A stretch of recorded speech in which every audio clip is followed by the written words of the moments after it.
جس نے ہمیں نعمتیں دی ہیں اس کا شکر ادا کرو. تو شکر میں سب سے پہلی چیز یہ ہے کہ جس نے دی ہے مانو کہ وہی دینے کے قابل ہے, اس کے علاوہ کسی کو دینے کا اختیار نہیں ہے. اس لیے اسلام میں سب سے بڑا جرم کیا ہے؟ شرک. وَمَن يَدْعُ مَعَ اللَّهِ إِلَٰهًا آخر, جو اللہ کے سوا کسی کو پکارے گا تو اللہ کہتا ہے اس کا حساب کس کے ذمے ہے؟ میرے ذمے ہے, میں نہیں چھوڑوں گا اس کو. اس لیے ہم نعرہ صرف یا اللہ مدد, یا رسول اللہ مدد کا نعرہ بولتے کیوں نہیں لگے گا. یا علی مدد بولو نا, نہیں. ایاک نعبد و ایاک نستعین, اے اللہ ہم تیری ہی عبادت کرتے ہیں اور صرف تجھ سے مدد طلب کرتے ہیں. اللہ نے جب ہمیں بنایا تھا پانی سے, اس بنانے میں کوئی پیغمبر کوئی فرشتہ اللہ کے ساتھ شریک نہیں تھا. اللہ کہتے ہیں جب میں خود مختار ہوں, میں نے بنایا, تو ضرورتوں میں پکارو گے بھی کسے؟ صرف مجھے. لوگ کہتے ہیں کہ اللہ نے اپنے پیغمبر کو بھی اختیارات دے رکھے ہیں, اللہ کے دینے سے پیغمبر کے پاس بھی اختیارات آ گئے. اللہ قرآن میں جگہ جگہ اس شرک کی نفی کرتا ہے. اللہ کہتا ہے میں نے کسی کو کوئی اختیار نہیں دیا, نہ پیغمبر کو نہ کسی ولی کو. معجزے جو پیغمبروں سے صادر ہوتے ہیں وہ پیغمبروں سے نہیں ہوتے, وہ اصل میں کس سے ہوتے ہیں؟ اللہ سے ہوتے ہیں. اللہ نے کسی پیغمبر کو اختیار نہیں دیا کہ جب چاہے چاند کے 2 ٹکڑے کر دے, نہ. جب اللہ نے چاہا پیغمبر پہ وحی نازل کی کہ اے نبی آپ چاند کی طرف اشارہ کریں, میں اپنی قدرت سے چاند کے 2 ٹکڑے کر دوں گا. نبی نے اشارہ کیا, اللہ نے ٹکڑے کر دیے. تو یہ اختیار کس کے پاس ہے؟ اللہ کے پاس. پھر جوڑنے والا بھی کون چاند کو دوبارہ؟ اللہ. موسیٰ علیہ الصلوۃ والسلام کو اللہ نے کہا کہ لاٹھی زمین پہ ڈالو, میں سانپ بنا دوں گا. حضرت موسیٰ کو اللہ نے یہ اختیار نہیں دیا کہ جب چاہو آپ لاٹھی کو سانپ بنا دو. اگر اللہ نے یہ اختیار دیا ہوتا تو موسیٰ علیہ السلام نے جب لاٹھی زمین پہ ڈالی تھی پہلی دفعہ اور وہ سانپ بنی تھی تو موسیٰ علیہ السلام خوف سے بھاگتے نہیں. قرآن کہتا ہے کہ موسیٰ علیہ السلام بھاگے, ولم یعقب, پیچھے مڑ کے بھی نہیں دیکھا, اتنا خوف زدہ ہو گئے اس سانپ سے. اللہ نے فرمایا یا موسیٰ اقبل, اے موسیٰ واپس پلٹ اور اس کو ہاتھ میں پکڑ لے. سنعیدها سیرتها الاولی, جس خدا نے اس لاٹھی کو سانپ بنایا ہے وہی رب اس سانپ کو دوبارہ لاٹھی بنا دے گا. پتا چلا کہ بھائی موسیٰ نہ لاٹھی کو سانپ بنا سکتے تھے, نہ سانپ کو ریورس کر کے دوبارہ لاٹھی بنا سکتے تھے. یہ سارے کام کون کر رہا تھا؟ اللہ کر رہا تھا. موسیٰ علیہ السلام جب دریا کے کنارے, پانی کے کنارے آ کے کھڑے ہوئے ہیں اور پریشان کہ پیچھے فرعون کا لشکر, آگے دریا, بنی اسرائیل نے پوچھا انا لمدرکون, اے موسیٰ مر گئے, آج تو ہم مر گئے. موسیٰ علیہ السلام نے یہ نہیں فرمایا کہ نہیں مرے, بلکہ میں لاٹھی ابھی ڈالوں گا, پانی پہ ماروں گا اور اپنی طاقت سے پانی کو 2 حصوں میں تقسیم کر دوں گا. نا نا نا نا. موسیٰ علیہ السلام نے فرمایا کلا, جس اللہ نے اتنی مدد کی ہے آج دوبارہ وہ مدد کرے گا. کرے گا کیسے یہ مجھے معلوم نہیں ہے, مدد ضرور آئے گی, یہ نہیں پتا کیسے آئے گی. ان معی ربی, میرے ساتھ رب ہے. اللہ فرماتے ہیں ہم نے موسیٰ کو کہا کہ لاٹھی پانی پہ مار, فن فلقا فکان کل فرق کالطود العظیم. اللہ نے اپنی قدرت سے اس پانی کو 2 ٹکڑوں میں تقسیم کر دیا. تو یہ سارے کام کون کر رہا ہے میرے بھائی؟ اللہ. تو پیغمبروں کے پاس کوئی اختیارات نہیں ہے, فرشتوں کے پاس اختیارات نہیں ہے. آپ کو لوگ شرک پہ ابھاریں گے, بولیں گے لو بھیا مفتی صاحب اوٹ پٹانگ باتیں کر کے جا رہے ہیں, بارش برسانے کے فرشتے الگ ہیں, موت کا فرشتہ الگ ہے بھائی. تو جب موت دینے کا اختیار فرشتے کے پاس ہے, بارش برسانے کا اختیار فرشتے کے پاس ہے, تو کیا پیغمبروں کے پاس اولاد دینے کا اختیار نہیں ہو سکتا, بگڑی بنانے کا اختیار نہیں ہو سکتا؟ نا نا نا, موت کا اختیار فرشتے کے پاس نہیں ہے. موت روح نکالنے کا کام فرشتے سے لیا جاتا ہے, اختیارات فرشتے کو نہیں دیے جاتے. اس کی مثال ایسے ہے, میرے ہاتھ میں قلم ہے, آپ مجھے کہتے ہیں مفتی صاحب اس پہ سائن کر دیں, میں قلم سے سائن کرتا ہوں. آپ کہتے ہیں لے بھائی مفتی صاحب نے قلم سے سائن کا کام لیا ہے, لہذا قلم کے پاس یہ اختیارات ہیں کہ وہ سائن کر سکتا ہے. آپ نے کیا کیا, وہ پین مجھ سے لے لیا اور کہا آئندہ کبھی سائن کروانا ہوا تو چونکہ آپ قلم سے سائن کرواتے ہیں لہذا میں ڈائریکٹ قلم سے کہہ دیا کروں گا کہ وہ سائن کر دے. میں کیا کہوں گا میرے بھائی, قلم کے پاس نہ میرا نام لکھنے کا اختیار, نہ قلم کے پاس ایک تحریر لکھنے کا اختیار، قلم کا کام ہے جیسا جیسا میں اس کو جہاں جہاں گھماؤں گا اسی حساب سے وہ گھومے گا. تو اللہ میاں نے بھی موت کے فرشتے کو گچی سے پکڑا ہوا ہے اور بولا ہوا ہے کہ جیسے جیسے میں تجھ سے کام لوں گا اس طریقے سے تو روح قبض کرے گا. یہی وجہ ہے کہ ہم موت اور حیات کی دعا کبھی فرشتے سے نہیں مانگتے. کبھی ہم یہ نہیں کہتے اے اسرافیل، اے موت کے فرشتے، کائنڈلی تھوڑی سی مجھے 1 سال کے لیے مہلت دے دے. ہمیں پتہ ہے یہ فرشتے کے پاس اختیارات نہیں ہے. ہم دعائیں کس سے مانگتے ہیں بھائی؟ اللہ سے. اے اللہ ابھی اس نے دوسری شادی کرنی ہے، ابھی 4 کرنی ہے، اے اللہ اس کو تھوڑی زندگی مزید دے دے، کرنے کے بعد یہ اس نے ویسے ہی مر جانا ہے تھوڑے دنوں میں، ابھی کیا کر دے، اس کو اختیارات دے دے، ابھی تھوڑی سی مہلت دے دے. تو بھائی اللہ فرشتوں سے کام لیتا ہے، اس کا مطلب یہ نہیں ہے کہ فرشتوں کے پاس اختیارات آ گئے ہیں. اللہ نے خضر علیہ السلام سے بھی کچھ کام لیے ہیں، اختیارات خضر علیہ السلام کو بھی نہیں دیے. تو نہ اختیارات پیغمبروں کے پاس نہ فرشتوں کے پاس، یہ سارے اختیارات کس کے پاس ہیں؟ اللہ کے پاس. ایک اور طریقے سے لوگ دھوکہ دیتے ہیں، بولتے ہیں لو بھائی یہ وہابڑے، وہابیوں کی سپرلیٹو ڈگری ہے وہابڑے، کہتے ہیں یہ وہابڑے عجیب بات کرتے ہیں کہ اللہ سے مانگو. جب ان کو مدد کی ضرورت پڑتی ہے پولیس سے مدد مانگتے ہیں کہ نہیں مانگتے ہیں بھائی؟ یہ پولیس سے مدد مانگتے ہیں تو واہ، پولیس سے مدد مانگنا جائز اور نبی سے مدد مانگنا جائز نہیں ہے. معاذ اللہ، انہوں نے تو نبی کا مقام پولیس سے بھی گھٹا دیا. بھائی جان آپ بحث کو خلط مل کر رہے ہو. مدد 2 طرح کی ہوتی ہے، ایک اسباب کے تحت اور ایک اسباب سے ہٹ کے. جب پولیس سے ہم مدد مانگتے ہیں تو وہ سائنٹیفک لاجک ہوتی ہے. فون کرو گے آپ، وہ گاڑی میں بیٹھ کے چلتے ہوئے آئیں گے، سائنسی اسباب اختیار کریں گے. اسباب کے اندر جو مدد مانگی جاتی ہے وہ شرک نہیں ہے، وہ تو ہم صبح شام ایک دوسرے سے مدد مانگ رہے ہوتے ہیں. وہ مدد مانگنا شرک ہے جو اسباب سے ہٹ کر. اللہ کوئی سبب نہ بھی ہو تو بھی کام کر سکتا ہے.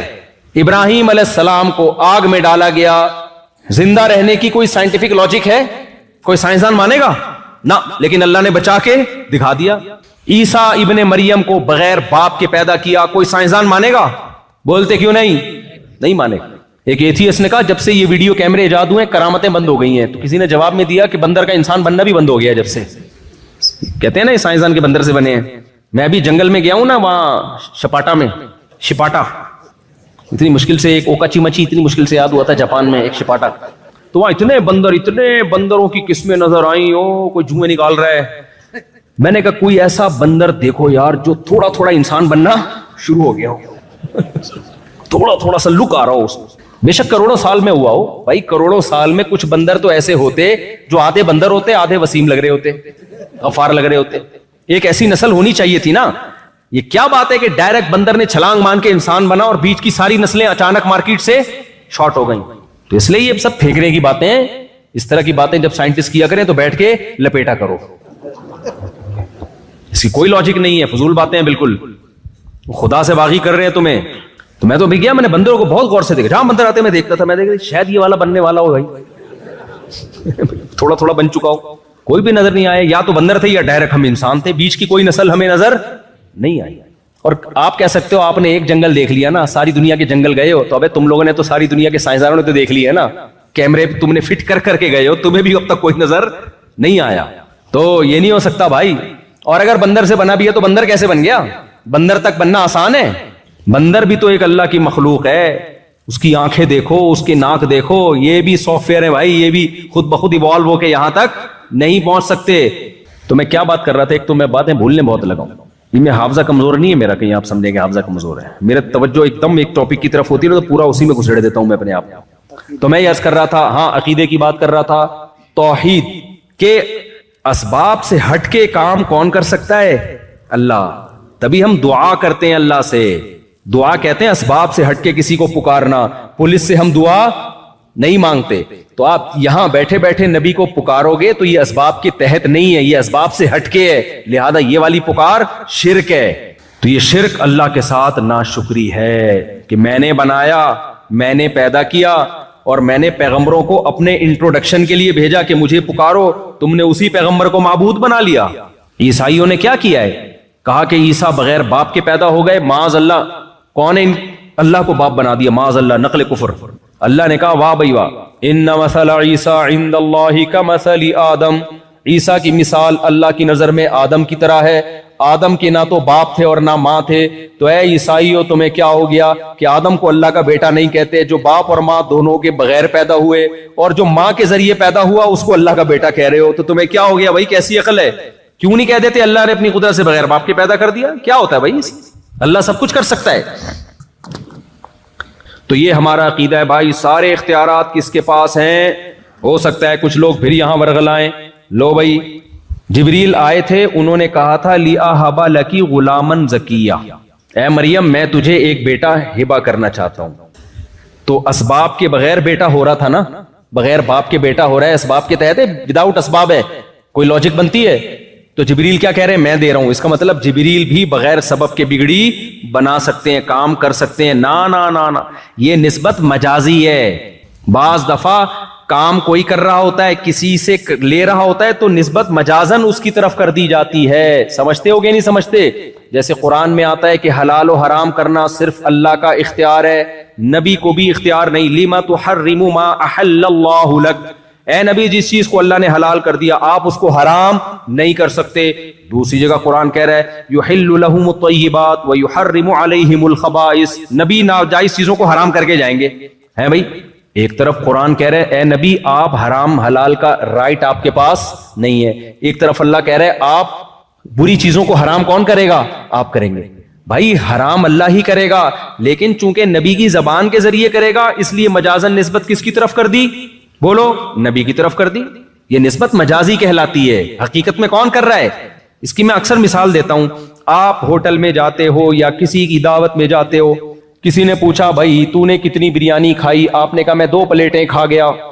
اگلا کہہ رہے کمبخت تجھے بریانی کھانے بھیجا تھا، پلیٹیں کھانے تھوڑی بھیجا تھا میں نے تجھے، تو کیا کر کے آیا ہے؟ تو آپ کیا کہو گے؟ بھائی کھائی بریانی ہے، لیکن بریانی اور پلیٹوں کا ظرف مظروف کا رشتہ ہے آپس میں. ظرف اور مظروف کا، یہ علماء سمجھتے ہیں نا، ظرف اور مظروف کا رشتہ ہے. تو بعض دفعہ ظرف بول کے مظروف مراد لیا جاتا ہے کیونکہ دونوں کا ریلیشن بہت مضبوط ہے. اس میں حکمت یہ کوانٹٹی بتانے کے لیے کہ کتنی کھائی ہے میں نے. اگر میں بتاتا 2 بریانی کھا گیا تو تمہیں کیا پتا چلتا کوانٹٹی کتنی ہے؟ تو میں نے 2 پلیٹیں کہا، یعنی اتنی بریانی جتنی 2 پلیٹوں میں آ جاتی ہے. تو مجازی نسبت کے لیے کوئی مصلحت ہوتی ہے تو اللہ نے بھی کہا نبی حرام کر کے جائیں گے، یہ بتانے کے لیے کہ نبی کا فریضہ کیا ہے. نبی کا کام میڈیکل سائنس یا بزنس یا کاروبار نہیں ہے، نبی کا کام ہے شریعت بیان کرنا کہ کیا حلال ہے اور کیا حرام ہے. سمجھتے ہو کہ نہیں سمجھتے ہو؟ لوگ مجھ پہ اعتراض کرتے ہیں نا، یہ مولوی صاحب امریکہ کینیڈا جاپان کیا کرنے جا رہا ہے؟ جاپان میں اتنے بڑے بڑے سائنسدان ہیں، یہ مولوی کیا سائنسدان ہے جو وہاں جا رہا ہے؟ بھائی جاپانیوں کو سب کچھ پتا ہے، حلال و حرام کا علم جاپانیوں کے پاس نہیں ہے، یہ پیغمبروں کے پاس ہے. یہ پیغمبر کا فریضہ ہے. جب پیغمبر دنیا سے چلے گئے تو علماء پیغمبروں کے وارث ہیں. اب یہ علماء کا فریضہ ہے. تو جاپان میں اگر علماء پیدا ہوتے تو ہم وہاں جا کے یہ بیان نہ کرتے. سمجھتے ہو؟ ساری چیزیں انگریزوں کے پاس نہیں ہے. حلال و حرام کا علم کس کے پاس ہے؟ مسلمانوں کے پاس ہے، کیونکہ پیغمبروں کا علم مسلمانوں کے پاس ہے. تبھی تو انگریز کو پتہ ہی نہیں کہ سور حلال ہے کہ حرام ہے. انگریز لیگل انلیگل دیکھتا ہے، حلال و حرام ان کی ڈکشنری میں نہیں ہے. شراب حلال ہے حرام ہے، نہ، انگریز دیکھے کہ لیگل ہے کہ انلیگل ہے. صحیح ہے نا؟ ہم لیگل انلیگل تھوڑی دیکھتے ہیں. اگر لیگل بھی ہو شراب پھر بھی ہمارے ہاں کیا ہے؟ حرام، کیونکہ پیغمبر نے حرام قرار دے دیا ہے. یہاں تو شراب لیگل ہے. آپ لوگ پیتے ہو کیا؟ پی کے آیا ہوا ہے تو بھائی تھوڑا پیچھے چلا جائے، کوئی بھروسہ نہیں ہے کہ پی کے آیا ہوا ہوتا ہے عجیب سی باتیں کر رہا ہوتا ہے. آج ایک آدمی کو ہم نے دیکھا دوپہر کو پتہ نہیں بھاگ رہا ہے، جاگنگ کر رہا ہے بے تکے ٹائم پہ. میں نے کہا یہ کون سا جاگنگ کا ٹائم ہے؟ پاؤں میں چپل پہنے ہوئے ہیں، عجیب اسٹائل. تو انہوں نے کہا بعض دفعہ پی کے یہ بھی ہوتا ہے. پینے کے بعد کوئی بھروسہ نہیں ہوتا بھائی. ایک صاحب کو ہم نے دیکھا بیٹھے ہوئے اپنے آپ سے باتیں کر رہے ہیں. میں نے کہا یہ تقریر کی تیاری کر رہے ہیں، انہوں نے یہاں کے مقامی لوگوں کو کہہ رہے ہیں پیا ہوا ہے. تو میرے بھائی، تو یہ نسبت حلال و حرام کی مجازی. اس لیے سب اختیارات صرف اور صرف اور صرف کس کے پاس؟ اللہ کے. میں بات کو سمیٹ کے ختم کر رہا ہوں، جلدی جلدی موضوع کو مکمل کر رہا ہوں. زیمبیا میں آج میرا آخری بیان ہے، اس کے بعد مجھے پتلی گلی سے نکلنا ہے. تو دوسرا کام شکر گزاری میں اللہ کی عبادت. دنیا کے ہر مذہب میں عبادت ہے یا نہیں؟ اللہ کہتے ہیں میری عبادت کرو. تو عبادت کیسے کریں؟ اللہ نے بتایا وضو کر کے 5 ٹائم بولو نماز پڑھو. پڑھو گے کہ نہیں پڑھو گے؟ مسجد میں جماعت کے ساتھ. زندگی میں 1 بار حج کرو اگر اللہ نے استطاعت دی ہے. میرے گھر کی زیارت کرو. رمضان کے روزے رکھو. یہ آپشنل نہیں ہے کہ جاب مشکل ہے, مزدور ہے, نہ بھائی. جب رمضان آیا ہر صحت مند مقیم پر رمضان کے روزے لازم ہیں. آپ یہ نہیں کہہ سکتے میری جاب بہت ڈیفیکلٹ ہے, نہ نہ, اللہ کا حکم آسان ہے, لچکدار نہیں ہے. خوب سمجھ لو, لچک نہیں ہے اس میں. جب کہہ دیا تو کہہ دیا. آج بہت ہلکا لے لیا اللہ کے حکم کو. نمازیں ایسے, میں بھی جہاز سے جب اترا, ایتھوپیا ہمارا جہاز اترا تھا, تو فجر کی نماز جو ہم جب اترا تو نماز کا ٹائم باقی تھا, تو ہم نے جلدی سے نماز پڑھی, پھر ہم آ کے بیٹھے. تو اب اس کے بعد جو فلائٹیں آ رہی ہیں, میں نے بہت سارے لوگ دیکھے آ کے مسجد میں قضا ہو گئی فجر اور نماز پڑھ رہے ہیں. میں ان سے کہہ رہا ہوں بھائی آپ نے جہاز میں کیوں نہیں پڑھی نماز؟ کہہ رہے ہیں وہ جہاز میں جگہ نہیں تھی. وہ بھائی جیسے چاہو پڑھ, یعنی اصل میں تو نماز میں بھی کھڑے ہو کر فرض, جہاز میں بھی فرض نماز کھڑے ہو کر پڑھنا لازم ہے. فرض نماز بیٹھ کر بولو نہیں ہوتی, قبلہ رخ ہونا اور کھڑے ہونا ضروری. لیکن اگر جہاز میں آپ کو کھڑے نہیں ہونے دے رہے تو پھر مجبوراً بیٹھ کے نماز پڑھو, لیکن اس کو لوٹا لو. لیکن پڑھو تو ضرور, چھوڑنے کی اجازت تھوڑی ہے. اگر نماز قضا کرنے کی اجازت ہوتی تو اللہ میدان جنگ میں قضا کرنے کی اجازت دیتا. اللہ نے فرمایا فَإِنْ خِفْتُمْ فَرِجَالًا أَوْ رُكْبَانًا, اگر تم دشمن سے لڑ رہے ہو, خوف کی حالت میں ہو, تو کھڑے ہو کر یا سوار ہو کر پڑھ لو, قضا کرنے کی اجازت نہیں. تو میں نے داڑھیوں والے ٹوپیوں والے لوگ دیکھے, بھائی کہہ رہے ہیں یار وہ ایکچولی جگہ نہیں تھی, اب پڑھ رہے ہیں. بھائی آپ کسی بھی طریقے سے پڑھتے پھر لوٹا لیتے اس کو آپ, یہ کون سا طریقہ ہے؟ تو جب نماز کا یہ حشر نمازیوں نے کر دیا ہے تو باقی حکام کا کیا ہوگا؟ تو بھائی کوئی صورت نہیں ہے نماز قضا کرنے کی, سمجھتے ہو؟ کھڑے ہو کے نہیں پڑھ سکتے, بیٹھ کے نہیں پڑھ سکتے, لیٹ کے گردن کا ہلا کے کر پڑھنی پڑے گی آپ کو. پانی نہیں ہے, تیمم. یہ ساری رخصتیں اللہ نے اس لیے تو دی ہے کہ وقت سے مت ٹالو. اگر نماز کو اپنے ٹائم سے ٹالنے کی اجازت ہوتی, اللہ کہتا کوئی بات نہیں, کھڑے ہو کے نہیں پڑھ سکتے, بیٹھ کے نہیں, بلکہ گھر جا کے آرام سے تسلی سے چھٹیوں میں پڑھ لینا جب فرصت ملے گی تمہیں. ابھی چھٹیاں آنے والی ہیں, تمہارے امتحان ہو گئے تو چھٹیاں آئیں گی, اسی وقت ساری لوٹا دینا اکٹھی بیٹھ کے. تو مذاق تھوڑی ہے نماز. تو عزم کرتے ہو کہ نہیں کرتے, ایسی کی تیسی کچھ بھی ہو جائے. آج کل تو ایسی بہترین ایپلیکیشن آ گئی ہیں جہازوں کے سفر میں, آپ ایپلیکیشن ڈاؤن لوڈ کرو, اس میں اپنے فلائٹ کا ٹائم اور جہاں ارائیول اور ڈپارچر کا ٹائم لکھو, وہ پورا ٹائم نماز کا کہ جہاز کس وقت کہاں ہوگا, کتنے بج کے کتنے منٹ پہ کون سی نماز کا ٹائم داخل ہو رہا ہوگا, قبلہ کدھر ہوگا. اللہ نے اتنی آسانی کر دی ہے, سمجھتے ہو؟ اور مستورات کو بھی نماز پڑھوایا کرو. بہت سے نمازی ہم نے دیکھے اپنی بیگم کے ساتھ سفر کر رہے ہیں, ابے اب کون جائے گا, وضو کرے گا, ابے چھوڑ بعد میں بیگم. بھائی جان ابھی آزمائش ہے کہ نماز پڑھتا ہے کہ نہیں پڑھتا.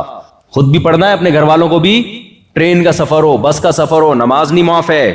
ان الصلاۃ کانت علی المؤمنین کتابا موقوتا, اللہ کہہ رہے نماز مومنین پر مقررہ اوقات میں فرض ہے, اس کو دائیں بائیں کرنے کی اجازت نہیں ہے. تو پڑھو گے کہ نہیں پڑھو گے؟ تیسرا کام, یہ رمضان کے روزے ہو گئے, حج ہو گیا زندگی میں ایک بار.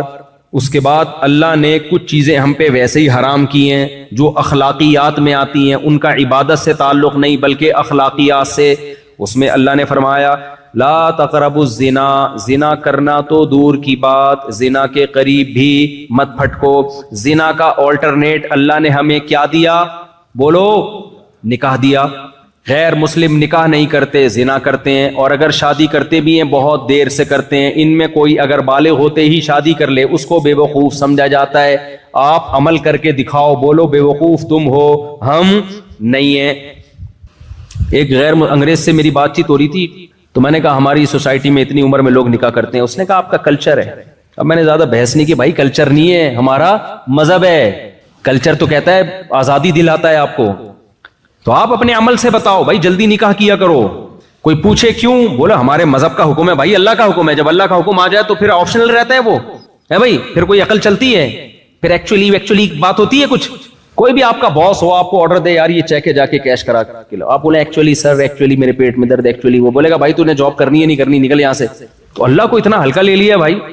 تو اللہ کہہ رہا ہے جب جس میں نکاح کی استطاعت تو فوراً کیا کرے وہ نکاح. اے اللہ خرچہ ہوگا بہت زیادہ, ٹینشن. اللہ نے کہا غیر مسلم کیلکولیٹر لے کے بیٹھے گا, ابھی میری اتنی تنخواہ, حالانکہ اس کی بیوی آنے کے بعد اس کا خرچہ ہو ہی نہیں رہا ہے, کم بخت کا 1 روپے دھیلا نہیں بیوی پہ خرچ کرنا, پھر بھی کیلکولیٹر لے کے بیٹھا ہوا ہے. ہم نے سارا خرچہ خود کرنا ہے, پھر بھی اللہ کہہ رہے کیلکولیٹر استعمال کرنے کی اجازت نہیں. ان یکونوا فقراء یغنیہم اللہ من فضلی, اللہ کہتے ہیں نکاح کرو اگر فقیر ہوگے اللہ اپنے فضل سے غنی کر دے گا. اللہ پہ توکل کرو.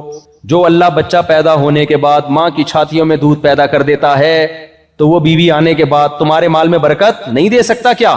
نہ نسل کو روکو نہ شادی سے روکو. غیر مسلم کہتا ہے بچے دو ہی اچھے ہوتے، دو بھی نہیں ہیں، لیکن بہرحال کہتا ہے کیا ہے، بچے دو ہی اچھے. اسلام کہتا ہے نہیں نہیں بھائی، رزق کس کے ہاتھ میں ہے؟ اللہ کیا؟ اللہ کو خاندانی آدمی پسند ہے. پارکوں میں لکھا ہوتا ہے فیملی کے ساتھ آئیں، ہو سکتا ہے جنت کے دروازے پہ اللہ لکھ دے فیملی کے ساتھ آؤ، پھر کیا کرو گے؟ کیا خیال ہے بھائی؟ تو میں تو 18 کے ساتھ نکل لوں گا، میں بولوں گا اللہ اور تو ہمارے پاس کوئی امال ہی نہیں ہے. کیا خیال ہے بھائی؟ اور تو ہمارے پاس. اللہ پہ توکل کرو میرے بھائی، کیلکولیٹر لے کے نہیں بیٹھے رہا کرو. تمہارے ماں باپ کا احسان ہے تم پر کہ نسل نہیں روکی، تم پیدا ہو گئے. وہ بھی روک سکتے تھے، میرا باپ بھی 2 بچوں کے بعد نسل روک سکتا تھا تو میں تھوڑی پیدا ہوتا. میرے والد نے کس پہ توکل کیا؟ اللہ پہ. اللہ اولاد دے گا. اور قرآن کہتا ہے لا تدرون ایہم اقرب لکم نفعا. نسل مت روکو بھائی، تمہیں کیا پتا تمہاری اولاد میں کون تمہارے لیے زیادہ کام کا نکل آئے. ایک صاحب کہنے لگے اتنے بچے ہوں گے، ہو سکتا ہے کوئی بگڑا ہوا نکلے.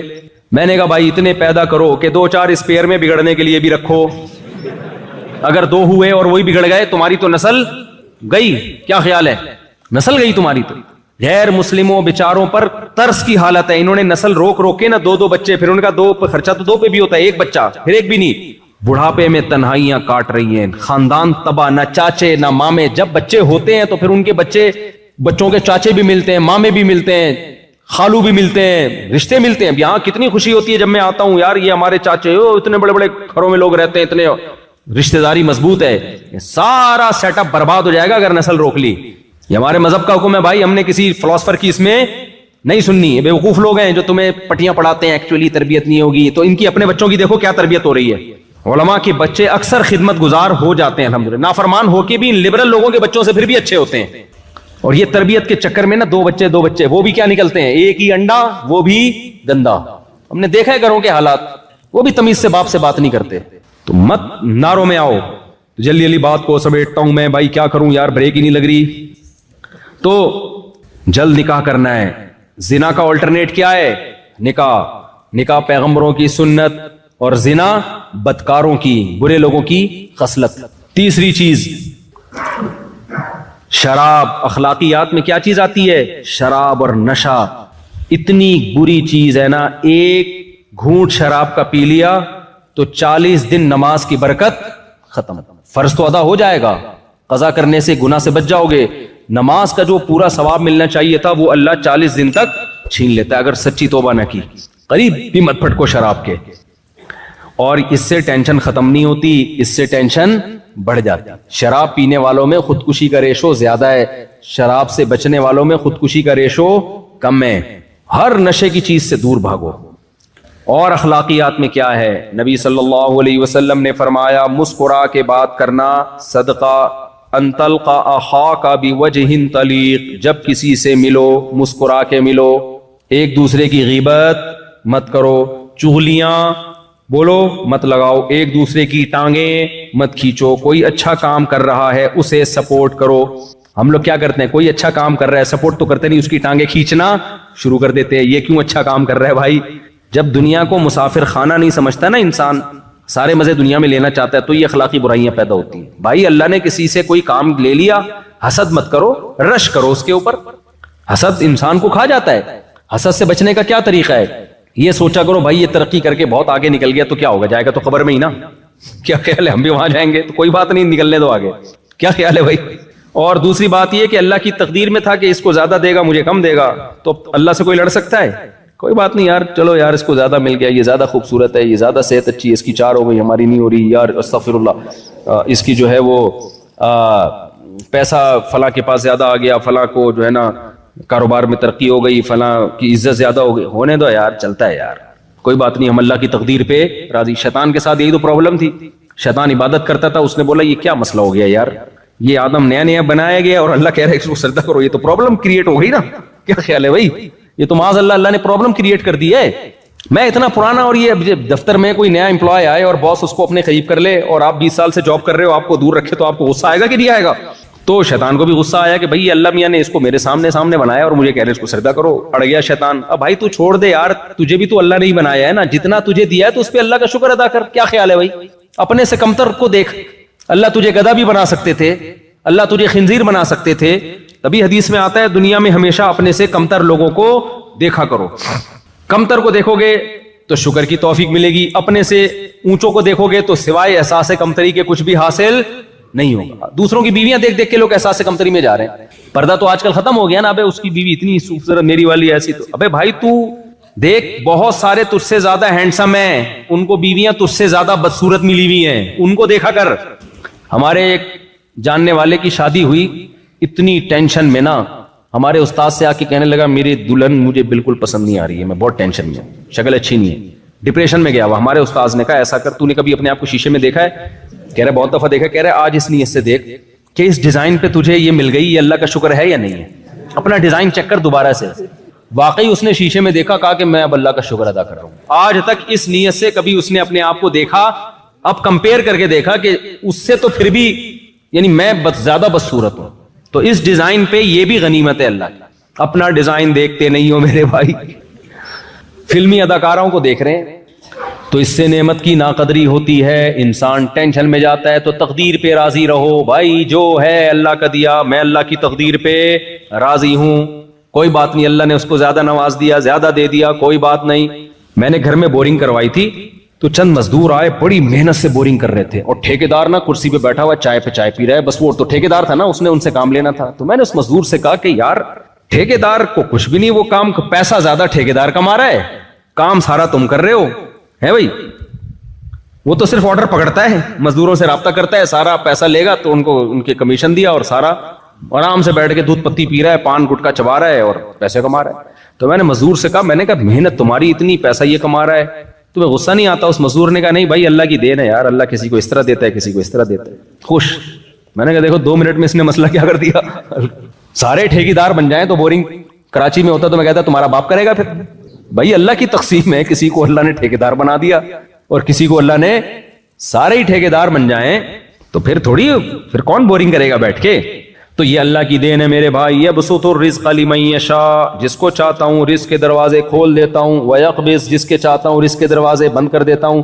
لیکن تسلی اللہ نے جس کے رزق کے دروازے کم کر دیے اس کو بھی دی ہے. بھائی زیادہ ٹینشن لینے کی ضرورت نہیں ہے. یہ جو اتنا کروڑ پتی بن گیا یہ بھی قبرستان میں جانے والا ہے, ٹھیک ہے, تو بھی کہاں جانے والا ہے, اندر جا کے دونوں کیا ہو جاؤ گے, برابر. جب قبر کھود کے دیکھی جائے تو رکشے والے کی قبر میں اور 1000 گز کے بنگلے والے کی قبر میں اندر سے کوئی فرق نہیں ہوتا.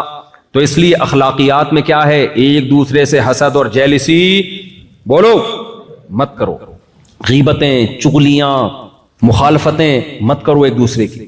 اور اخلاقیات میں یہ تو اخلاقیات. دوسرا کیا ہے, حقوق العباد.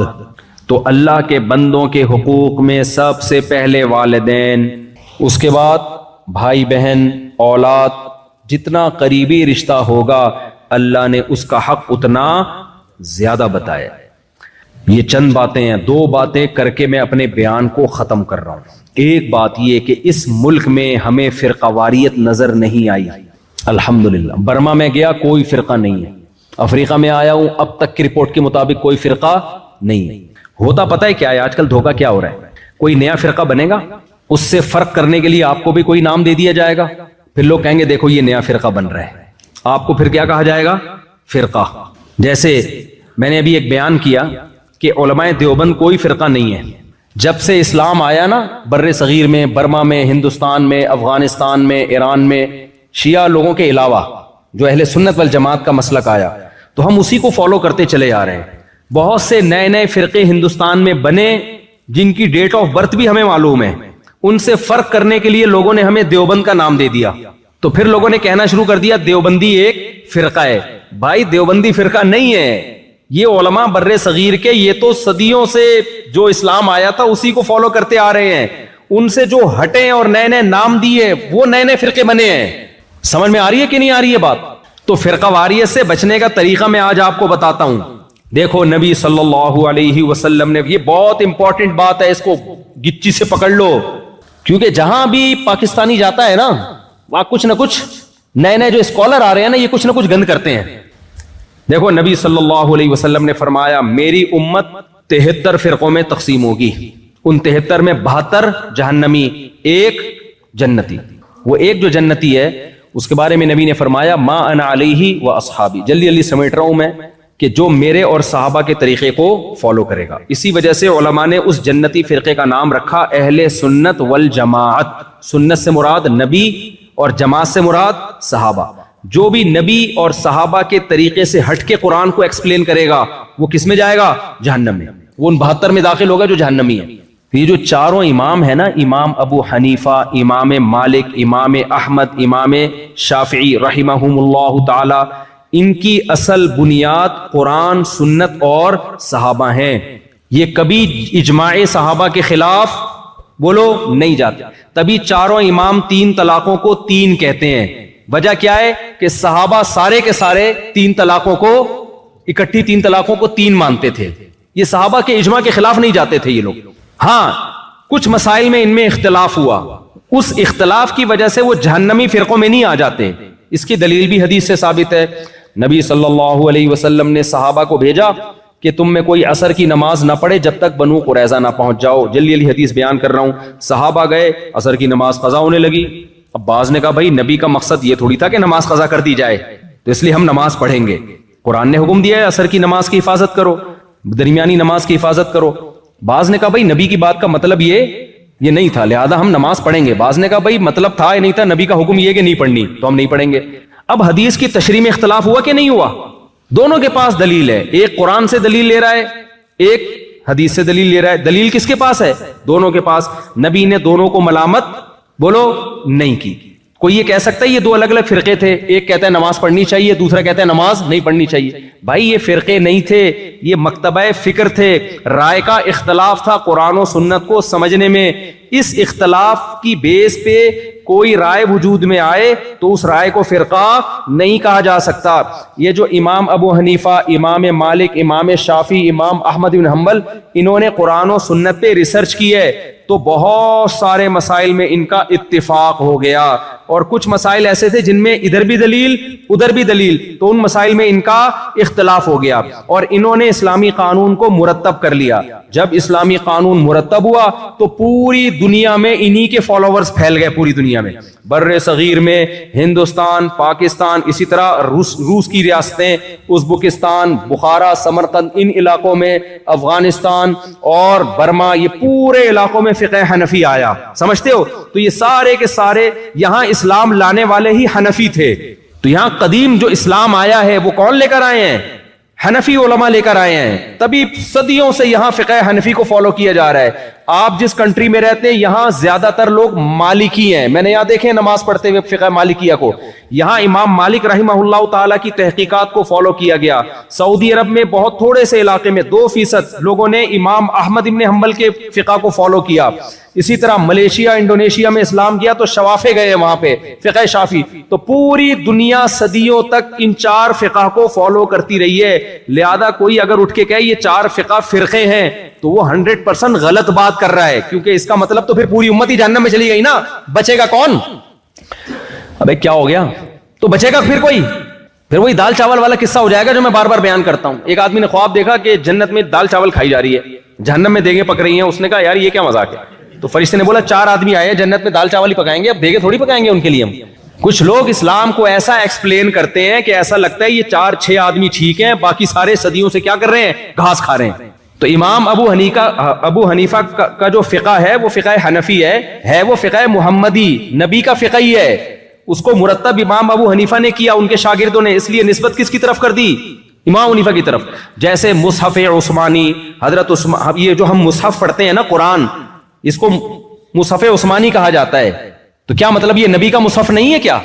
بھائی نبی کا مصحف ہے، لیکن اس کو ترتیب کس نے دیا ہے؟ جمع حضرت عثمان نے، تو نسبت کس کی طرف کر دی ہے؟ اب کوئی کہے ہم ابو حنیفہ فقہ حنفی کو نہیں، ہم قرآن و حدیث کو مانتے ہیں، اس کو چاہیے اپنی کھوپڑی کا علاج کرائے۔ یہ ایسا ہی ہے جو کہے میں مصحف عثمانی نہیں مانوں گا، میں مصحف محمدی مانوں گا۔ تو کہاں سے لائے گا مصحف محمدی؟ نبی کا مصحف مرتب کس نے کیا ہے؟ کوئی کہے میں بخاری کی حدیث نہیں مانوں گا، میں نبی کی حدیث مانوں گا۔ بھائی امام بخاری نے جو نبی کی باتوں کو جمع کیا، تو جن باتوں کو امام بخاری نے مرتب کیا اس کو بخاری کی حدیث کہا جاتا ہے وہ نبی کی حدیث. تو یہ جو قانون اسلامی مرتب ہوا ہے نا, اس مرتب شدہ قانون کو کیا کہا جاتا ہے؟ جس کو امام مالک نے مرتب کیا اس کو فقہ مالکیہ. تو یہ پوری دنیا میں پھیل گیا, اور جب گیا ہے تو پھر پوری دنیا میں مسلمانوں نے اسی کو فالو کیا ہے. ہر شخص کو اجازت نہیں دی ہے کہ وہ خود قرآن و حدیث میں تحقیق کر کے چیزیں لائے مارکیٹ میں. اگر ہر شخص کو اجازت دے دی جائے کہ خود سے وہ تحقیقات کرتا رہے تو دین چوں چوں کا مربع بن جائے گا, اچار چٹنی بن جائے گا, اور خواہشات کا مجموعہ بن جائے گا, جیسے کہ بن رہا ہے. ہر اسکالر اٹھتا ہے قرآن حدیث کے نام پہ کوئی نیا منجن مارکیٹ میں لا کے بیچنا شروع کر دیتا ہے. تو اس لیے حنفی بھی ٹھیک ہے, مالکی بھی ٹھیک ہے, شافی بھی بولو ٹھیک ہے. ان میں اگر اختلاف ہے تو وہی والا اختلاف ہے جو صحابہ میں بنو قریظہ والا اختلاف ہوا تھا. نبی نے کسی کو بھی جہنمی نہیں کہا, لیکن علماء کہتے ہیں فالو ایک کو کرنا ہے, برحق چاروں کو سمجھنا ہے. جیسے صحابی نے ایک رائے کو فالو کیا تھا نا, دو رائے کو فالو کرنا ممکن نہیں ہوتا. اب ایک صحابی کہہ رہے میں نہیں بھی پڑھوں گا اور پڑھوں گا بھی عصر کی نماز. بھائی ایک کو فالو کرو گے آپ, یا تو نہیں پڑھو گے یا پڑھو گے, دو کو تھوڑی فالو کیا جا سکتا ہے. لوگ کہتے ہیں جب چاروں برحق ہیں تو چاروں کو فالو, یہ پاسبل نہیں ہے. دوسرا اس میں خواہشات کا دروازہ کھل جائے گا, اس لیے منع کیا جاتا ہے بھائی ایک کو فالو کرو. اب کیا ہوتا ہے, کچھ لوگ ہمیں فون کرتے ہیں کہ کسی لڑکی سے شادی کرنی ہے, اس کے ابا راضی نہیں ہے. میں کہتا ہوں آپ مجھ سے مسئلہ کیوں پوچھ رہے ہو, آپ تو اہل حدیث سے پوچھتے ہو مسئلہ. وہ کہتے ہیں بھائی اب لڑکی چاہیے نا, تو اب ہم سے پوچھ رہے ہیں مسئلہ. اہل حدیث تو کہتے ہیں کہ ولی کی اجازت کے بغیر نکاح نہیں ہوتا. کیکڑا کھانا ہو تو شافی بنا ہوا ہے, اور لڑکی کے ابا کی مرضی کے بغیر لڑکی سے شادی کرنی ہے تو حنفی بنا ہوا ہے. حالانکہ امام شافی کے نزدیک باپ کی مرضی کے بغیر آپ کسی لڑکی سے شادی بولو نہیں کر سکتے. نہ امام احمد کے نزدیک کر سکتے ہو, نہ امام مالک. دلائل دونوں کے پاس ہیں, ادھر بھی ہیں ادھر بھی ہیں, تبھی تو اختلاف ہوا ہے. تو اس لیے آپ اگر فرقہ واریت سے بچنا چاہتے ہو تو وہی طریقہ ہے جو صدیوں سے چلا آ رہا ہے. ایک کو فالو کرو مضبوطی کے ساتھ, اور دوسرے پہ طنز مت کرو. ہاں کچھ چیزیں ایسی ہیں جو فقہ حنفی میں یا فقہ شافی میں ہیں نہیں, گھسیڑ دی گئی ہیں, وہ بدعتیں کہلاتی ہیں. ان بدعات میں کسی کو فالو نہیں کرنا, بدعت کا بائیکاٹ کرنا ہے. اب وہ بدعتیں کیا کیا ہیں جو حنفیوں میں بھی ہیں, کچھ شافیوں میں ہیں, کچھ مالکیوں میں ہیں, وہ میں بدعتوں پہ بیان کروں گا تو بہت لمبا بیان ہو جائے گا. تو بدعت میں کسی کی نہیں ماننی ہم نے. اور دوسری بات یہ کہ کچھ لوگ آئیں گے آپ کے پاس, امام حنیفہ نے یہ کہا, امام شافی نے یہ کہا, اس کی کوئی دلیل نہیں. بھائی جب فقہ مرتب ہوا ہے نا تو اس میں یہ نہیں ہوتا کہ ہر امام ابو حنیفہ کا قول لے لیا گیا ہے. فقہ میں پھر علماء مشائخ نے یہ فیصلہ کیا ہے کہ فلاں قول چھوڑ دیا, کسی دوسرے قول پہ فتویٰ دے دیا, تو وہ فقہ کا حصہ بن گیا. شافعی فقہ میں امام شافی کا ہر قول شافی فقہ نہیں ہے. لوگ ہم پہ اعتراض کر رہے ہوتے ہیں 2.5 سال تم لوگ کہتے ہو دودھ پلانے کی مدت ہے. امام حنیفہ کہتے ہیں کہ دار الحرب میں سود لینا جائز ہے. بھائی فقہ حنفی میں جائز نہیں ہے. فقہ حنفی میں 2 سال کے بعد دودھ پلانا ناجائز ہے. تو اس میں فقہا خود فیصلہ کر چکے ہیں. بعض دفعہ امام حنیفہ تک حدیث نہیں پہنچی ہوتی. امام حنیفہ کے نزدیک بارش کے وقت نماز استسقاء نہیں ہے. اب کوئی کہہ دیکھو امام حنیفہ کے نزدیک بارش میں استسقاء نہیں ہے اور حدیث میں آتا ہے بارش میں استسقاء کی دعا ہے, تو یہ حنفی مذہب قرآن و سنت کے خلاف ہے. بھائی امام ابو حنیفہ کے اس قول کو حنفیوں نے لیا نہیں ہے, سمجھتے ہو, صاحبین کے قول کو لیا ہے, کیونکہ اس میں امکان ہے کہ ہو سکتا ہے امام صاحب تک یہ حدیث نہ پہنچی ہو. تو ہر اشکال کا جواب علماء کے پاس موجود ہے, لیکن کچھ لوگ آئیں گے آپ کو مختلف طریقوں سے توڑنے کی کوشش کریں گے. تو آج جو بھی کم بخت اتحاد کا لیبل لگا کے امت کو جوڑنے کی بات کر رہا ہے نا, وہ اصل میں نیا فرقہ بنا رہا ہوتا ہے, ایک نیا منجن مارکیٹ میں لا رہا ہوتا ہے. تو یہاں مالکی لوگ ہیں, ان کو مت چھیڑو. بولو بھائی امام مالک کا مذہب بھی کیا ہے, تنگ نہیں کرو ان کو چھیڑ چھیڑ کے. یہ بھی ٹھیک ہے. میں مسجد نبوی میں بیٹھا تھا, ایک شخص اردو میں تقریر کر رہا ہے, کسی نے پوچھا امام مالک کہتے ہیں ہاتھ چھوڑ کے نماز پڑھو. اس نے اتنا سخت امام مالک کے خلاف تقریر کی ہے, ہم نے نبی کا کلمہ پڑھا, امام مالک کا کلمہ نہیں پڑھا. وہ کمبخت امام مالک نے کس کا کلمہ پڑھا تھا, انہوں نے کہا نبی کا کلمہ نہیں پڑھا تھا. اور مجھے حیران ہوا کہ میں کئی سال امام مالک نے اس مسجد میں بیٹھ کے درس دیا ہے, اور کب درس دیا ہے, آج سے 1300 سال پہلے بیٹھ کے درس دیا ہے, اور تو ان پہ طرز کر رہا ہے. تو اپنے اسلاف پر ایسے کہہ رہے ہم نے ان کا کلمہ تھوڑی پڑھا ہے. آپ اعتدال کے ساتھ بیان کرو. بھائی امام مالک کی رائے جو ہاتھ چھوڑ کے نماز پڑھنے کی ہے, دلیل ان کے پاس بھی ہے. وہ کہتے ہیں ٹھیک ہے ہاتھ باندھنے کی حدیث ثابت ہے, لیکن چونکہ اہل مدینہ چونکہ ہاتھ چھوڑ کے نماز پڑھ رہے ہیں, اس لیے میری رائے میں یہ عمل آخری عمل نبی کا ہاتھ چھوڑنے کا تھا, تبھی تو اہل مدینہ ہاتھ چھوڑ رہے ہیں. اس بیس پہ امام مالک نے اس کو ترجیح دے دی. ہر فقیہ کے اپنے اصول ہوتے ہیں. مسائل نکالنے کے. امام ابو حنیفہ اہل کوفہ کے عمل کو ترجیح دیتے ہیں. وہ کہتے ہیں یہ عبداللہ بن مسعود اور علی رضی اللہ تعالیٰ عنہ کا گڑھ تھا, یہ دونوں بڑے علماء یہاں کے ٹھہرے ہیں, لہذا ان کے عمل کو ہم ترجیح دیں گے. امام مالک مدینہ والوں کے عمل کو ترجیح دیتے ہیں. ہر فقیہ کے اپنے اصول ہیں.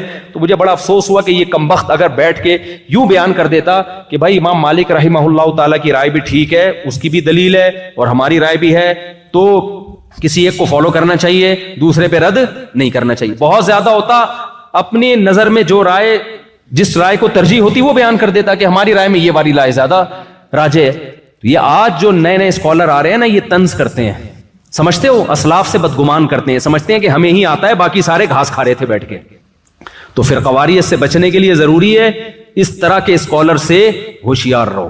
ہاں, بدعت کو اپنے قریب مت آنے دو. عقیدے پہ کمپرومائز, بولتے کیوں نہیں چپ, عقیدے پہ کمپرومائز. عقیدے میں کوئی حنفی شافی نہیں ہوتا, عقیدوں کو قرآن و سنت نے بہت واضح بیان کر دیا ہے. اجماعی مسائل میں کوئی حنفی شافی نہیں ہوتا, اجماعی مسائل کو قرآن و سنت نے بہت ڈیٹیل سے. ہم 3 طلاق کو 3 اس لیے نہیں کہتے کہ امام حنیفہ نے فرمایا ہے, یہ تو اجماعی مسئلہ ہے, اس میں تو کسی کا اختلاف ہی نہیں ہے. یہ تو قرآن نے بھی بتا دیا, حدیث میں بھی, صحابہ نے بھی بتا دیا. تقلید تو کی جاتی ہے ان مسائل میں جن میں کیا ہے, اختلاف ہے, دونوں طرف دلائل ہیں, ان میں انسان کہتے ہیں ایک کو فالو کرو, دوسرے کو غلط مت کہو. جو اجماعی مسائل ہیں ان میں نہیں کسی کو فالو کیا جاتا, ان میں تو سب اتفاق چلا آ رہا ہے. تو یہ چند باتیں آپ کی خدمت میں. اور آخری سچی مچی کی آخری بات, دیکھو اپنا ایمان ان ملکوں میں بچانا چاہتے ہو تو تبلیغ سے جڑ کے رہو. ساس سسر کو امی ابو کہنا. بہت سے لوگ اپنے ساس سسر کو امی ابو کہہ کر پکارتے ہیں, کیا یہ جائز ہے؟ کیونکہ والد کے علاوہ کی طرف نسبت کرنا تو درست نہیں ہے. جویریہ صاحبہ کراچی سے. جائز ہے بھائی, ساس سسر کو تعظیم سے ابو امی ہی کہنا چاہیے, کیونکہ آپ کے شوہر کے ابو اور آپ کے شوہر کی امی, تو ان کو بے ادبی محسوس ہوتی ہے کہ جو لقب ہمیں اس گھر میں ملا ہوا ہے ہماری اولادوں کی طرف سے, ہمیں اب کچھ اور نام سے پکارا جا رہا ہے. یہ ان کو ایک قسم کی اپنی توہین محسوس ہوتی ہے. تو آپ کے میاں اپنی امی کو امی کہہ رہے ہیں, اپنے ابو کو ابو کہہ رہے ہیں, تو آپ ان کے گھر میں رہ کر یہی کہیں کہ امی ابو. رہا یہ مسئلہ کہ وہ جو ہے کیا نام, اولاد اور بہو جو ہے نا, یہ داماد اور بہو یہ اولادوں میں ہی داخل ہیں. یہ جو قرآن مجید میں اللہ تعالیٰ کا ارشاد ہے نا, ندعو ابناءنا و ابناءکم. نبی صلی اللہ علیہ وسلم جب مباہلہ کے لیے گئے ہیں تو حکم یہ تھا کہ اپنی اولادوں کو بھی لے کر جائیں. تو اس میں یہ کہ ہم اپنے بیٹوں کو بھی لے کر آئیں گے. تو آپ صلی اللہ علیہ وسلم حضرت علی رضی اللہ تعالیٰ عنہ کو بھی لے کر گئے ہیں. تو علماء نے اس میں یہ لکھا ہے کہ یہ اولاد کے مفہوم میں حضرت علی بھی داخل تھے. داماد بھی اولاد ہی کی طرح ہوتا ہے, اسی طرح بہو بھی اولاد کی طرح ہوتی ہے. تو داماد کو چاہیے کہ وہ اپنی بیوی کے والدین کو وہی کچھ کہا کرے, وہی لقب دیا کرے جو اس کی بیوی دیتی ہے. اگر بیوی اپنے والد کو ابو کہتی ہے تو داماد کو بھی چاہیے کہ وہ اپنے سسر کو ابو کہے. اگر بیوی اپنے والد کو ڈیڈی کہتی ہے تو شوہر کو چاہیے اپنی بیوی کے والد کو ڈیڈی ہی کہا کرے. اگر وہ پاپا کہتی ہے تو شوہر کو بھی چاہیے کہ وہ اپنی بیوی کے ابا کو پاپا کہے. اور آپ کو پتہ ہے, پاپا سے یاد آیا کہ ہمارے خاندان ہیں, ان کے گھر میں بیکری کا سارا سامان ہے. تو وہ ناراض ہوتے ہیں, میرا یہ کلپ سنیں گے. ان کے گھر میں پاپا تو بیکری کی چیز ہوتی ہے نا, تو وہ ان کے گھر میں اور بھی 2-3 لقب اس طرح کے ہیں کہ وہ بیکری کا پورا آئٹم بن جاتا ہے. لوگ کہتے ہیں ان کے گھر میں بیکری کے تمام سامان موجود ہے, لیکن میں بتاؤں گا نہیں, وہ پھر ناراض ہو جائیں گے, ہمارے اپنے رشتہ دار ہیں قریبی. خیر, تو جو یعنی آپ کے شوہر اپنے والدین کے لیے جو لقب استعمال کرتے ہیں تو بیوی کو چاہیے وہی لقب ساس سسر کے لیے استعمال کرے. اور اسی طرح معاملہ یہاں بھی ہے کہ بیوی اپنے والدین کو جن الفاظ سے پکارتی ہے تو داماد کو بھی چاہیے کہ اپنے ساس سسر کو انہی الفاظ سے پکارے. اس میں وہ اپنی عزت محسوس کرتے ہیں, اپنائیت محسوس کرتے ہیں. رہا یہ مسئلہ کہ بھائی ابا کے علاوہ کسی اور کی طرف نسبت جائز نہیں ہے, تو اس کا مطلب یہ ہے کہ غیر ابا کو اپنا ابا بنا کے نہیں پیش کرنا چاہیے. یعنی کوئی آپ سے پوچھے کہ آپ کے والد صاحب کون ہیں, تو آپ نے پتہ چلا سسر کو بول دیا یہ میرے والد صاحب ہیں, تو یہ غلط ہو جائے گا. اس کے جو آپ کے سچی مچی کے والد ہیں ان کو تکلیف ہوگی, لے بھائی اب تو اتنا فری ہو گیا, سسرال کا ایسا غلام بن گیا کہ اپنے اوریجنل ابا کو ہی تو نے فہرست سے نکال دیا ہے. تو یہ مطلب ہے کہ جو جب کوئی آپ سے پوچھے کہ آپ کی والدہ کون ہے تو پھر آپ نے اپنی سچی مچی کی والدہ کا نام بتانا ہے, مدر ان لا کا نام نہیں بتانا. نہ ماں کا نسب تبدیل کر سکتے ہیں, نہ باپ کا نسب. تو پیار سے تو کسی کو بھی پکار سکتے ہیں. ہم تو ایسے لوگوں کو بھی جانتے ہیں کہ اپنے ابا کو کچھ اور کہتے ہیں اور چاچا کو ابا کہتے ہیں. تو یہ جو الفاظ ہیں نا, ان سے کچھ نہیں ہوتا. غیر والد کی طرف نسبت کہ کنفیوژن پیدا ہو جائے کہ یہ اس کے حقیقی ہیں یا نہیں ہے, تو یہ کنفیوژن آپ کو بہرحال دور کرنی پڑے گی. جب کوئی پوچھے کہ تمہارے حقیقی فادر کون ہے تو وہ آپ کو بتانا پڑے گا. اس کی مثال ایسے جیسے آج کل لے پالک میں ولدیت میں اپنا نام ڈال دیتے ہیں. یہ بہت بڑا جرم ہے, بہت بڑا گناہ ہے. میں چونکہ بہت نکاح پڑھاتا رہتا ہوں تو اس میں کئی بار ایسا ہوتا ہے کہ لڑکی کے جو اصل والد ہیں ان کا نام نہیں ہوتا, بلکہ بچی کو بچپن میں جس نے لے کے پالا ہوتا ہے اس کا نام ڈالا ہوتا ہے. یہ بہت بڑا جرم ہے. سورہ احزاب میں قرآن نے اس سے صاف طور پہ منع کیا ہے. آپ صلی اللہ علیہ وسلم کو زید ابن حارثہ سے کس قدر محبت تھی, لے پالک تھے, آپ کے انتہائی چہیتے تھے, مگر قرآن نے آپ صلی اللہ علیہ وسلم کو منع کیا کہ ان کو زید ابن محمد کہنے کی اجازت نہیں ہے, بلکہ یہ زید ابن حارثہ ہی کہلائیں گے. ولدیت میں آپ صلی اللہ علیہ وسلم اپنا نام نہیں ڈال سکتے. تو ہمیں کیسے اجازت دے دی گئی ہے کہ ہم سوتیلے بچے کے نام کے ساتھ سوتیلے باپ کا نام ڈال دیں آئی ڈی کارڈ میں اور بے فارم وغیرہ میں, برتھ سرٹیفکیٹ میں اور نکاح نامے میں؟ یہ بالکل غلط ہے, اس کی قطعاً اجازت نہیں ہے. ہاں پیار سے کسی کو بھی کچھ بھی کہا جا سکتا ہے, اس میں نہ اللہ کی طرف سے پابندی نہ گورنمنٹ کی طرف سے, بلکہ ساس سسر کو ساس سسر کے بجائے ابو امی کہہ کے خطاب کرنا چاہیے. اس سے ان کو خوشی ہوتی ہے کہ ہمیں عزت دی جا رہی ہے اس گھر میں. Ask Mufti Tariq Masoud.